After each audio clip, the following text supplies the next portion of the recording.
Hello everyone. ಇವತ್ತು ನಾವು DevOps with AWS ಬಗ್ಗೆ ನೋಡೋಣ. ಬಿಫೋರ್ ಸ್ಟಾರ್ಟಿಂಗ್ ವಿತ್ ಡೆವಾಪ್ಸ್ ಇಂಜಿನಿಯರ್ದು ಐ ಲೆವೆಲ್ ರೆಸ್ಪಾನ್ಸಿಬಿಲಿಟೀಸ್ ಏನು ಅಂತ ನೋಡೋಣ. DevOps engineering high level responsibilities mainly two ಇದೆ. ಫಸ್ಟ್ ಒನ್ ಏನಿದೆ, deploy the application as fast as possible with less defects. ಅಂದ್ರೆ ಅದು ಯಾವ ಅಪ್ಲಿಕೇಶನ್ಸ್ ಆದ್ರೂ ಆಗಿರಬಹುದು, Java related or Python related or .NET related, ಯಾವ ಅಪ್ಲಿಕೇಶನ್ಸ್ ಆದ್ರೂ ಆಗಿರಬಹುದು. ನಮ್ಮ ರೆಸ್ಪಾನ್ಸಿಬಿಲಿಟಿ ಆ ಅಪ್ಲಿಕೇಶನ್ ಎಲ್ಲಾ ಎನ್ವಿರಾನ್ಮೆಂಟ್ಸ್ ಅಲ್ಲೂ ಡಿಪ್ಲಾಯ್ ಮಾಡೋದು. Only production, devops, testing and pre production. ಯಾವುದೇ ಎನ್ವಿರಾನ್ಮೆಂಟ್ ಅಲ್ಲಿ ಆಗಿರ್ಲಿ ಆಟೋಮೆಟಿಕ್ ಆಗಿ ಡಿಪ್ಲಾಯ್ ಮಾಡೋದು. Automatically in the sense as fast as possible with less defect. ಓಕೆನಾ? ಒಂದು ಅಪ್ಲಿಕೇಶನ್ ನ ಡಿಪ್ಲಾಯ್ ಮಾಡುವಾಗ ಅದ್ರದ್ದು ಒಂದು ಸ್ಪೀಡ್ ಅಂಡ್ ಅಕ್ಯುರಸಿ ಇದು ಕೂಡ ನಾವು ಮೈಂಟೈನ್ ಮಾಡಬೇಕಾಗಿರುತ್ತೆ. ಸೊ ಇದು ನಮಗೆ first responsible. And second one ಏನಿದೆ, ಮಾನಿಟರಿಂಗ್ ದ ಅಪ್ಲಿಕೇಶನ್ಸ್ ಕಂಟಿನ್ಯೂಸ್ಲಿ. ಅಂದ್ರೆ ನಮ್ಮ ಅಪ್ಲಿಕೇಶನ್ಸ್ ನ ಡಿಪ್ಲಾಯ್ ಮಾಡಿದಾಗ ಆ ಅಪ್ಲಿಕೇಶನ್ ನ ಕಂಟಿನ್ಯೂಸ್ಲಿ ಆಗಿ ಮಾನಿಟರಿಂಗ್ ಮಾಡ್ಬೇಕಾಗುತ್ತೆ. ಅದು ನಮಗೆ ಸೆಕೆಂಡ್ ರೆಸ್ಪಾನ್ಸಿಬಿಲಿಟಿ. ಮಾನಿಟರಿಂಗ್ ಮಾಡೋದ್ರಿಂದ ಯಾವುದೇ ಪಾಯಿಂಟ್ ಆಫ್ ಟೈಮ್ ಅಲ್ಲಾದ್ರೂ ನಾವು ಡಿಫೆಕ್ಟ್ಸ್ ನ ಫೈಂಡ್ ಔಟ್ ಮಾಡಬಹುದು. ಲೈಕ್ ಅಂದ್ರೆ traffics, security defects and down time ಇರಬಾರ್ದು. ನಾವು ಇದೆಲ್ಲಾನು ಮಾನಿಟರಿಂಗ್ ಮಾಡೋದ್ರಿಂದ ಅಚೀವ್ ಮಾಡಬಹುದು. ಇದು ನಮಗೆ mainly two responsibilities. As A DevOps engineering ಆಗಿ ನಮಗೆ ಈ ಟೂ ರೆಸ್ಪಾನ್ಸಿಬಿಲಿಟೀಸ್ ತುಂಬಾ ಇಂಪಾರ್ಟೆಂಟ್. ಅಂಡ್ ನೆಕ್ಸ್ಟ್ ನಾವು ಇವಾಗ ಡೆವಾಪ್ಸ್ ಅಂದ್ರೆ ಏನು ಅಂತ ಡಿಸ್ಕಸ್ ಮಾಡೋಣ. ನೋಡಿ, what is DevOps? DevOps is A process which can be improved continuously. ಅಂದ್ರೆ ನಾನು ಇಲ್ಲಿ ಏನ್ ಹೇಳ್ತಾ ಇದ್ದೀನಿ ಅಂತಂದ್ರೆ, ಡೆವಾಪ್ಸ್ ಅನ್ನೋದು ಪ್ರಾಸೆಸ್ ಅಂತ ಹೇಳ್ತಾ ಇದ್ದೀನಿ. ಪ್ರಾಸೆಸ್ ಅಂದ್ರೆ ಏನು? ಫಾರ್ ಎಕ್ಸಾಂಪಲ್, ಒಂದು ಪರ್ಸನ್ ಏನಾದ್ರೂ ವರ್ಕ್ ಮಾಡ್ತಿರ್ಬೇಕಾದ್ರೆ ಅವರ ಒಂದು ಪ್ರಾಸೆಸ್ ನ ಫಾಲೋ ಆಗಿ, ಅಂದ್ರೆ ಒಂದು ಪ್ರಾಪರ್ ವೇ ಅಲ್ಲಿ ಒಂದು ಪ್ರಾಸೆಸ್ ನ ಫಾಲೋ ಆಗಿ ಅದನ್ನ ನೀಟಾಗಿ ವರ್ಕ್ ಮಾಡಿದ್ರೆ then you will get a best result. ಅಂದ್ರೆ ನೀವು ಏನಾದ್ರೂ ವರ್ಕ್ ಮಾಡ್ತಿರ್ಬೇಕಾದ್ರೆ ಅವರ ಪ್ರಾಪರ್ ಪ್ರಾಸೆಸ್ ನ ಫಾಲೋ ಆದ್ರೆ ಅವರಿಗೆ ಬೆಸ್ಟ್ ರಿಸಲ್ಟ್ ಇರುತ್ತೆ. ಅಂದ್ರೆ ಬಿಫೋರ್ ಲರ್ನಿಂಗ್ ಡೆವಾಪ್ಸ್ ನಾವು ಫಸ್ಟ್ SDLC ಬಗ್ಗೆನೂ ಕಲ್ತ್ಕೊಳ್ಳೋಣ. ಓಕೆ, ಇಲ್ಲಿ ಫಸ್ಟ್ ನಾನು ಏನ್ ಹೇಳಿದೆ, ಡೆವಾಪ್ಸ್ ಈಸ್ ಎ ಪ್ರಾಸೆಸ್ ಅಂತ ಹೇಳಿದೆ which can be improved continuously. ಒಂದು ಪ್ರಾಸೆಸ್ ಅಂತ ಹೇಳ್ತಿದ್ದೀನಿ. ಸೊ ಫಸ್ಟ್ ನಾವು SDLC ಬಗ್ಗೆ ತಿಳ್ಕೊಳ್ಳೋಣ. ಅದಾದ್ಮೇಲೆ ಡೆವಾಪ್ಸ್ ಬಗ್ಗೆ ಇನ್ನು ನೀಟ್ ವೇ ಅಲ್ಲಿ ನಮಗೆ ಅಂಡರ್ಸ್ಟ್ಯಾಂಡ್ ಆಗುತ್ತೆ. ಫಸ್ಟ್ ಇಲ್ಲಿ ನೋಡಿ, SDLC ಅಂತ ಇದೆ. ನಿಮಗೆ ಒಂದು ಎಕ್ಸಾಂಪಲ್ ಹೇಳ್ತೀನಿ. ನಾವು ಫಾರ್ ಎಕ್ಸಾಂಪಲ್ ಎಜುಕೇಶನ್ ಸಿಸ್ಟಮ್ ನ ತಗೊಳ್ಳೋಣ. 1950s ಅಲ್ಲಿ ಎಜುಕೇಶನ್ ಸಿಸ್ಟಮ್ ಹೆಂಗಿತ್ತು? ಲೈಕ್ ಸ್ಟೂಡೆಂಟ್ಸ್, ಟೀಚರ್ಸ್, ಪೇರೆಂಟ್ಸ್ ಇರುವಾಗ ಸ್ಟೂಡೆಂಟ್ಸ್ ಗೆ ಡೈರೆಕ್ಟ್ ಆಗಿ ಫೈನಲ್ ಎಕ್ಸಾಮ್ ಇಡ್ತಾ ಇದ್ರು. ಅವರು ಫೈನಲ್ ಎಕ್ಸಾಮ್ ಡೈರೆಕ್ಟ್ ಆಗಿ ಇಡೋದ್ರಿಂದ ಏನು, ಲೈಕ್ ಅವರಿಗೆ ಇಂಟ್ರೆಸ್ಟ್ ಇರೋದಿಲ್ಲ ಓದ್ಬೇಕು ಅಂತ. ಅಂಡ್ ನೆಕ್ಸ್ಟ್ ಟೀಚರ್ಸ್ ಕೂಡ ಅವರಿಗೆ ಸಿಲೆಬಸ್ ಕಂಪ್ಲೀಟ್ ಮಾಡ್ಬೇಕು ಅಂತ ಕ್ಯೂರಿಯಾಸಿಟಿ ಕೂಡ ಇರೋದಿಲ್ಲ. ಅವರು ಫೈನಲ್ ಎಕ್ಸಾಮ್ ಲಾಸ್ಟ್ ಅಲ್ಲಿ ಇದೆ ಅಲ್ವಾ ಅಂತ ಡಿಲೇಟ್ ಮಾಡಬಹುದು. ಅಂಡ್ ಸ್ಟೂಡೆಂಟ್ಸ್ ಕೂಡ ಅಷ್ಟು ಏನ್ ಇಂಟ್ರೆಸ್ಟ್ ತೋರಿಸೋಲ್ಲ. ಅದೇ 1950s ಅಲ್ದಲೆ 90s ಅಲ್ಲಿ ನಮಗೆ ಎಕ್ಸಾಮಿನೇಷನ್ ಸಿಸ್ಟಮ್ ಹೆಂಗಿತ್ತು? ಸ್ಟೂಡೆಂಟ್ಸ್ ಗೆ ಡೈರೆಕ್ಟ್ ಆಗಿ ಫೈನಲ್ ಎಕ್ಸಾಮ್ ಇಡ್ದಲೆ ಅವರಿಗೆ unit test 1, unit test 2 and of yearly, quarterly, ಅದಾದ್ಮೇಲೆ ಫೈನಲ್ ಎಕ್ಸಾಮ್. ಈ ತರ ಇಡೋದ್ರಿಂದ ಏನು, ಸ್ಟೂಡೆಂಟ್ಸ್ ಅವರು ಸ್ವಲ್ಪ ಜಾಸ್ತಿ ಇಂಟ್ರೆಸ್ಟ್ ತೋರಿಸ್ತಾರೆ ಓದೋದಕ್ಕೆ. ಅಂಡ್ ಟೀಚರ್ಸ್ ಕೂಡ ಸಿಲೆಬಸ್ ಅರ್ಲಿ ಆಗಿ ಕಂಪ್ಲೀಟ್ ಮಾಡ್ಬೇಕು ಅಂತ ಅವರಿಗೆ ಇರುತ್ತೆ. Otherwise they can't conduct the unit test 1 exam. So ಅದಕ್ಕೆ ಅವಾಗ ಟೀಚರ್ಸ್ ಆಗಿರ್ಲಿ, ಸ್ಟೂಡೆಂಟ್ ಆಗಿರ್ಲಿ ಬೆಟರ್ ವರ್ಕ್ ಮಾಡ್ತಾ ಇರ್ತಾರೆ. ಅದೇ ಇವಾಗ 1980s ಅಲ್ಲಿ ಅಲ್ದಲೆ 20s ಅಲ್ಲಿ ನೋಡಿದ್ರೆ ಎಜುಕೇಶನ್ ಸಿಸ್ಟಮ್ ಹೆಂಗಾಗಿದೆ? ಈ ತರ ಯೂನಿಟ್ ಟೆಸ್ಟ್ 1, ಯೂನಿಟ್ ಟೆಸ್ಟ್ 2 ಅಲ್ದಲೆ ನಮಗೆ ಡೈರೆಕ್ಟ್ ಆಗಿ ಇವತ್ತು ಏನ್ ಓದಿದ್ವೋ ಅದು ನೆಕ್ಸ್ಟ್ ಡೇ ಎಕ್ಸಾಮ್ ಇರೋ ತರ slip test. And next tomorrow ಏನ್ ಓದಿದ್ವೋ ಅದು ಡೇ ಆಫ್ಟರ್ ಟುಮಾರೋ ಎಕ್ಸಾಮ್ ಇರ್ತಾರೆ. ಸೊ ಹಿಂಗೆ ಮಾಡೋದ್ರಿಂದ ಏನು, ಇನ್ನ ಸ್ಟೂಡೆಂಟ್ ಇನ್ನ 1980s ಅಲ್ಲಿ ಇನ್ನ ಜಾಸ್ತಿ ವರ್ಕ್ ಮಾಡ್ತಾರೆ. ಸೊ ಹಿಂಗೆ ಪ್ರಾಸೆಸ್ ಚೇಂಜ್ ಆಗ್ತಾ ಇದ್ರೆ ನಮಗೆ ಬೆಸ್ಟ್ ರಿಸಲ್ಟ್ ಸಿಗುತ್ತೆ. ಸೊ ಇವಾಗ ಹಂಗೆ SDLC ಪ್ರಾಸೆಸ್ ಬಗ್ಗೆ ತಿಳ್ಕೊಳ್ಳೋಣ. ಅರ್ಲಿಯರ್ ಡೇಸ್ ಅಲ್ಲಿ IT ಅಲ್ಲಿ ಒಂದು ಅಪ್ಲಿಕೇಶನ್ ಡೆವಲಪ್ ಮಾಡೋದಕ್ಕೆ ಈ ಒಂದು SDLC ಪ್ರಾಸೆಸ್ ನ ಫಾಲೋ ಮಾಡ್ತಾ ಇದ್ರು. ಫಾರ್ ಎಕ್ಸಾಂಪಲ್, ಒಂದು ಪರ್ಸನ್ ಆನ್ಲೈನ್ ಅಲ್ಲಿ ರೆಸ್ಟೋರೆಂಟ್ ಬಿಸ್ನೆಸ್ ನ ಸ್ಟಾರ್ಟ್ ಮಾಡ್ಬೇಕು ಅಂತ ಅನ್ಕೊಂಡಿರ್ತಾರೆ. ಸೊ ಅವರಿಗೆ ಆನ್ಲೈನ್ ವೆಬ್ಸೈಟ್ ಬೇಕು. ಅವರಿಗೆ ಯಾವ ತರ IT ಟೆಕ್ನಾಲಜೀಸ್ ಬಗ್ಗೆ ಗೊತ್ತಿರೋದಿಲ್ಲ. ಅವಾಗ ಅವರು IT MNC company R any company ಹತ್ರ ಕೊಲಾಬ್ರೇಷನ್ ಆಗಿ ಅವರಿಗೆ ಬೇಕಾಗಿದ್ದು ರಿಕ್ವೈರ್ಮೆಂಟ್ಸ್ ನ ಹೇಳ್ತಾರೆ. ಲೈಕ್ ಕಸ್ಟಮರ್ ವೆಬ್ಸೈಟ್ ಮುಖಾಂತರ ಲಾಗಿನ್ ಆಗೋದು ಅಂಡ್ ಟೇಬಲ್ಸ್ ಬುಕ್ ಮಾಡೋದು ಅಂಡ್ ಪೇಮೆಂಟ್ ಮಾಡೋದು. ಸೊ ಹಿಂಗೆ ಅವರ ರಿಕ್ವೈರ್ಮೆಂಟ್ಸ್ ನ ಹೇಳ್ತಾರೆ ಆ ಕಂಪ್ನಿ ಅವರಿಗೆ. ಸೊ ಅವಾಗ IT ಅವರು ಆ ವೆಬ್ಸೈಟ್ ನ ಡೆವಲಪ್ ಮಾಡ್ಬೇಕು ಅಂದ್ರೆ ಅವರ ಒಂದು ರಿಕ್ವೈರ್ಮೆಂಟ್ಸ್ ಗ್ಯಾದರಿಂಗ್ ಮಾಡ್ಕೊಂತಾರೆ. ರಿಕ್ವೈರ್ಮೆಂಟ್ಸ್ ನ ಗ್ಯಾದರಿಂಗ್ ಮಾಡ್ಕೊಂಡು ಅದನ್ನ ಡಿಫೈನ್ ಮಾಡ್ತಾರೆ. ಅದನ್ನ ಡಿಫೈನ್ ಮಾಡಿ and next design the requirements. ಇದು ನೆಕ್ಸ್ಟ್ ಫೇಸ್.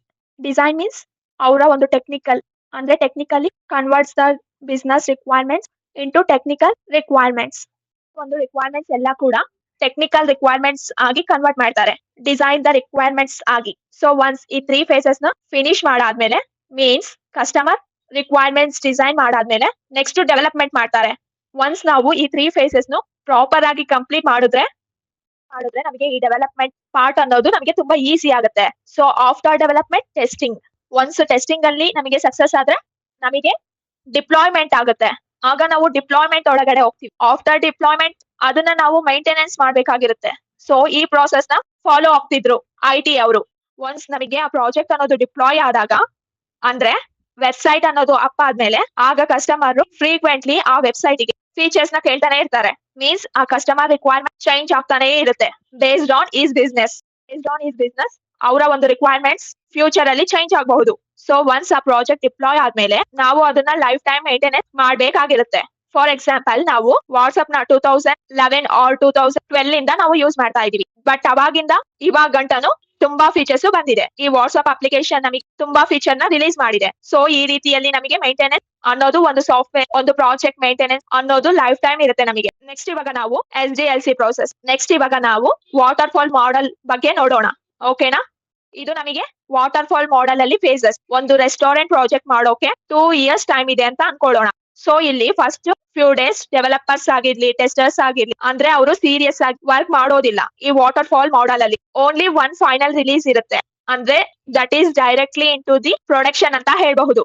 ಅಂದ್ರೆ ಈ ಫೇಸಸ್ ಕಂಪ್ಲೀಟ್ ಆದ್ಮೇಲೆ ನಮಗೆ ಡೈರೆಕ್ಟ್ ಆಗಿ ಓನ್ಲಿ ಒನ್ ಫೈನಲ್ ರಿಲೀಸ್ ಇರುತ್ತೆ.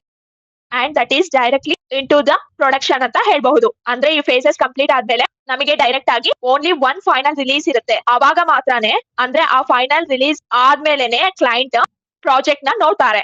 ಅಂದ್ರೆ ಅದರ ರಿಸಲ್ಟ್ ನೋಡ್ತಾರೆ. ಇದು ನಮಗೆ ವಾಟರ್ ಫಾಲ್ ಮಾಡೆಲ್ ಅಲ್ಲಿ. ಅದೇ ನಮಗೆ ನೆಕ್ಸ್ಟ್ ಅಜೈಲ್ ಮಾಡೆಲ್ ಬಂತು, ಅಜೈಲ್ ಪ್ರಾಸೆಸ್ ಬಂತು. ಇದ್ರಲ್ಲಿ ಹೆಂಗೆ ಇರುತ್ತೆ ಅಂತಂದ್ರೆ, ಈ ಅಜೈಲ್ ಪ್ರಾಸೆಸ್ ಅಲ್ಲಿ, ಈ ಅಜೈಲ್ ಮೆಥಡಾಲಜಿಯಲ್ಲಿ, for example restaurant development project ಇದೆ ಅಲ್ವಾ. ಸೊ ಈ ಕಂಪ್ಲೀಟ್ ರೆಸ್ಟೋರೆಂಟ್ ಡೆವಲಪ್ಮೆಂಟ್ ಪ್ರಾಜೆಕ್ಟ್ ನ ಒಂದೇ ಸಲಿ ಮಾಡ್ದಲೆ, ಈ ಅಜೈಲ್ ಪ್ರಾಸೆಸ್ ಅಲ್ಲಿ ಬಿಗ್ ಸಾಫ್ಟ್ವೇರ್ ನ ನಾವು ಮಲ್ಟಿಪಲ್ ಮಾಡ್ಯೂಲ್ಸ್ ಆಗಿ ಡಿವೈಡ್ ಮಾಡಿ ಡೆವಲಪ್ ಮಾಡ್ತೀವಿ. ಅಂದ್ರೆ ಅದು ಹೆಂಗೆ ಅಂತಂದ್ರೆ, ತೋರಿಸ್ತೀನಿ. ರೆಸ್ಟೋರೆಂಟ್ ಬಿಸ್ನೆಸ್ ಎಕ್ಸಾಂಪಲ್ ತಗೊಂಡೆ ಅಲ್ವಾ ಇಲ್ಲಿ. ಸೊ ಅದ್ರಲ್ಲಿ ಟೋಟಲ್ ಆ ಪ್ರಾಜೆಕ್ಟ್ ನ ಒಂದೇ ಸಲಿ ತಗೊಂಡಲೆ, ಅದ್ರಲ್ಲಿ ಸಪರೇಟ್ ಆಗಿ user module, order module and payment details ಗೆ one module and shipping module. So ಹಿಂಗೆ ಡಿಫ್ರೆಂಟ್ ಮಾಡ್ಯೂಲ್ಸ್ ಆಗಿ ಡಿವೈಡ್ ಮಾಡ್ತಾರೆ. ಒಂದು ವೇಳೆ user sign up or login ಮಾಡ್ಬೇಕು ಅಂತ ಅನ್ಕೊಂಡ್ರೆ ಅದಕ್ಕೆ ಈ ಮಾಡ್ಯೂಲ್ ಅಂದ್ರೆ ಯೂಸರ್ ಮಾಡ್ಯೂಲ್. ಸೊ ಈ ರೀತಿ ಹಿಂಗೆ ಒಂದು ಪ್ರಾಜೆಕ್ಟ್ ನ ಡಿಫ್ರೆಂಟ್ ಮಾಡ್ಯೂಲ್ಸ್ ಆಗಿ ಡಿವೈಡ್ ಮಾಡ್ತಾರೆ. ಹಿಂಗೆ ಒಂದು ಪ್ರಾಜೆಕ್ಟ್ ನ ಡಿಫ್ರೆಂಟ್ ಮಾಡ್ಯೂಲ್ಸ್ ಆಗಿ ಡಿವೈಡ್ ಮಾಡ್ತೀವಿ. ಹಿಂಗೆ ಒಂದು ಬಿಗ್ ಸಾಫ್ಟ್ವೇರ್ ನ ಮಲ್ಟಿಪಲ್ ಮಾಡ್ಯೂಲ್ಸ್ ಆಗಿ ಡಿವೈಡ್ ಮಾಡಿದ್ರೆ ಅದನ್ನ ನಾವು ಸ್ಪ್ರಿಂಟ್ ಬೇಸ್ಡ್ ಡೆವಲಪ್ಮೆಂಟ್ ಅಂತ ಹೇಳ್ತೀವಿ.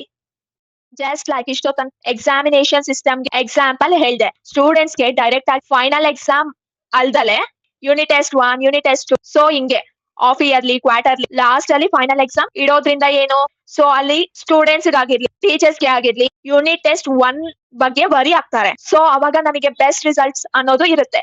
ಫೈನಲ್ ಎಕ್ಸಾಮ್ ಡೈರೆಕ್ಟ್ ಆಗಿ ಫೈನಲ್ ಎಕ್ಸಾಮ್ ಇಡ್ದಲೆ. ಸೊ ಇದೇ ನಮಗೆ waterfall model and agile model. ಓಕೆನಾ? ಅಜೈಲ್ ಅಂದ್ರೆ ಏನಂತ ಹೇಳಿದ್ರೆ, ಸ್ಪ್ರಿಂಟ್ ಬೇಸ್ಡ್ ಡೆವಲಪ್ಮೆಂಟ್ ನ ಫಾಲೋ ಆಗ್ತೀವಿ. ಇದು ಅಜೈಲ್ ಮೆಥಡಾಲಜಿ. ಸೊ ಸೇಮ್ ಹಂಗೇನೆ ಇಲ್ಲಿ ಯೂಸರ್ ಮಾಡ್ಯೂಲ್ ಅನ್ನೋದು 1 ಸ್ಪ್ರಿಂಟ್ ಅಂತ, ಇದನ್ನ ಇವರು 1 ಮಂತ್ ಅಲ್ಲಿ ಕಂಪ್ಲೀಟ್ ಮಾಡ್ಬೇಕು. So developers and testers everybody ಈ ಸ್ಪ್ರಿಂಟ್ ಪ್ಲಾನ್ ಅಲ್ಲಿ ಒಂದು ಪಾರ್ಟ್ ಆಗಿ ಇರ್ತಾರೆ. ಸೊ ಅಂದ್ರೆ ಇವಾಗ ಫಸ್ಟ್ 2 weeks ಡೆವಲಪ್ ಮಾಡ್ತಾರೆ ಅಂಡ್ ನೆಕ್ಸ್ಟ್ 2 weeks ಟೆಸ್ಟಿಂಗ್ ಮಾಡ್ತಾರೆ. ಟೆಸ್ಟಿಂಗ್ ಅಂಡ್ ಡಿಪ್ಲಾಯ್ಮೆಂಟ್ ನಡೆಯುತ್ತೆ.